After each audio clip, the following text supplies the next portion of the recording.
کئی آپ ٹریننگ کروا رہے ہیں تو آپ نے کیا کرنا ہے، گروپ ایکٹیویٹیز کروانی ہے. صحیح ہے، لوگوں کو کھڑا کر کے، جیسے کہ کوچ آپ نے کہنا ہے کہ آپ اس کا کوچ بن جائے، یعنی آپ اس کا استاد بن جائے، اس کو سکھائے، پھر یہ آپ کا استاد بن جائے، آپ کو سکھائے، اس طرح. یا each every one to any one, کہ یہ بندہ اس کو پڑھائے جو اس نے سنا ہے ابھی تک، وہ اس کو اس طرح. یہ اڈلٹ لرننگ کہتے ہیں. جو بالغ لوگ ہیں وہ اس طرح سیکھتے ہیں، تو یہ بچوں کی طرح نہیں سیکھتے. اس کو آپ آپس میں ایک دوسرے کے ساتھ جوڑی بنا کے ڈسکشن کروا کے وہ زیادہ سیکھتے اور اس کو زیادہ مزہ آتا ہے، زیادہ دیر تک وہ بیٹھتے. یہ ٹریننگ اور ورک شاپ کی بات کر رہا ہوں. تقریر میں یہ نہیں چلتا. تقریر میں تو آپ آ کر آپ نے تقریر ہی کرنی ہوتی. یہ تو تقریر کی کیا ہوگی، خوبیاں ہوگی. تقریر کی خامیاں کیا ہے؟ سب سے بڑی خامی یہ ہے کہ تقریر بہت زیادہ طویل ہو. آپ کا خطاب جتنا طویل ہوگا اتنے لوگ بور ہوں گے اور اتنا زیادہ غلطیاں کرنے کی اس میں چانسز زیادہ ہے.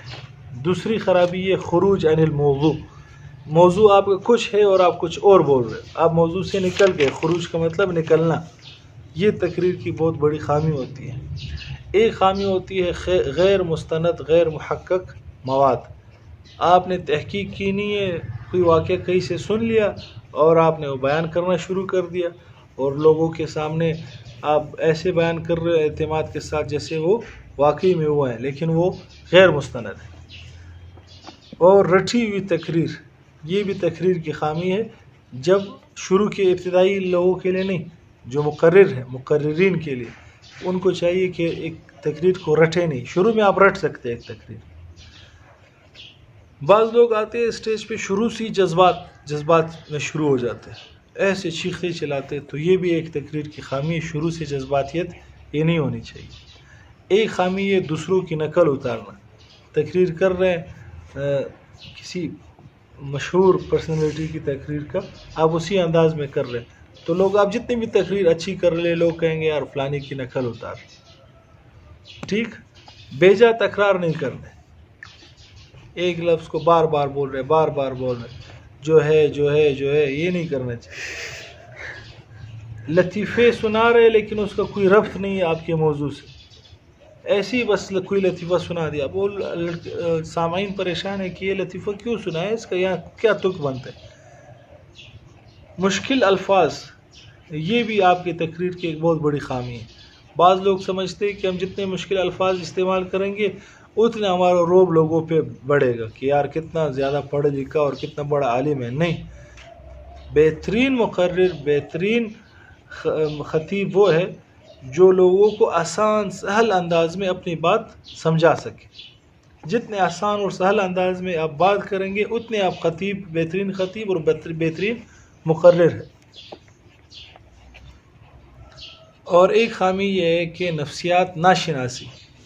نفسیات شناسی تو تقریر کی خوبی ہے، نفسیات ناشناسی یہ تقریر کی خامی ہے کہ سامنے والی کی نفسیات کا آپ خیال نہیں کر رہے اور آپ نے تقریر میں ایسی باتیں کر دی. اور ایک خامی یہ ناقص پیغام.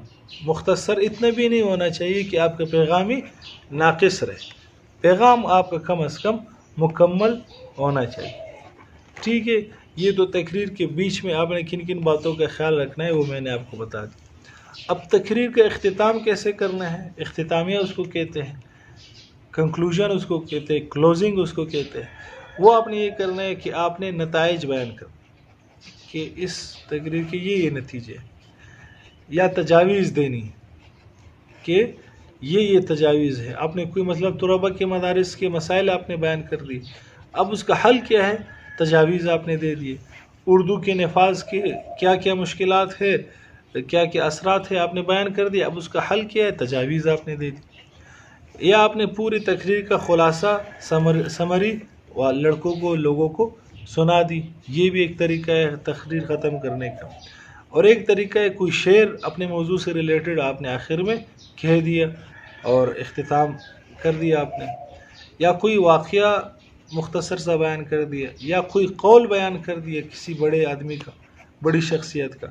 یا آخر میں آپ نے سب کا شکریہ ادا کر دیا کہ آپ سب کا شکریہ، آپ نے میری بات سنی، اور انتظامیہ کا شکریہ اور جنہوں نے مجھے بلایا.